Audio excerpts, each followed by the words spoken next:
പ്രധാനമന്ത്രി നരേന്ദ്രമോദി ഗുജറാത്ത് മുഖ്യമന്ത്രി ആയിരിക്കുമ്പോൾ നടത്തുന്ന പ്രസംഗത ഇപ്പൊ സോഷ്യൽ മീഡിയയിൽ വൈറലാവുന്നു, എല്ലാവരും കണ്ടു കാണും.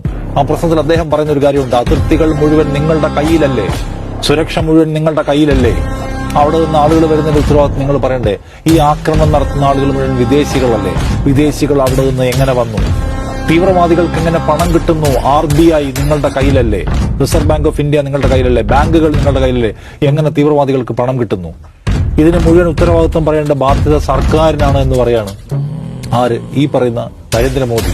ഇപ്പൊ നരേന്ദ്രമോദിക്ക് ഈ സംഭവം ഉണ്ടായതിനു ശേഷം അദ്ദേഹം ബീഹാറിൽ പ്രസംഗിക്കുന്നു. അദ്ദേഹത്തിന് ഈ സെക്യൂരിറ്റി ലാബ്സിന് ഒരു മറുപടിയും പറയേണ്ടി വരുന്നില്ല. ഹോം മിനിസ്ട്രി നേരിട്ടാണ് അവിടുത്തെ സുരക്ഷാ കാര്യങ്ങൾ നിയന്ത്രിക്കുന്നത്, ഇവിടുത്തെ കശ്മീരിൽ. അതുകൊണ്ടാണ് അമിത്ഷാ ആദ്യത്തെ മണിക്കൂറിൽ അവിടേക്ക് പോകുന്നത്. അമിത്ഷാ രാജിവെക്കണമെന്ന ആവശ്യം ആരെങ്കിലും ഉയർത്തുന്നുണ്ടോ?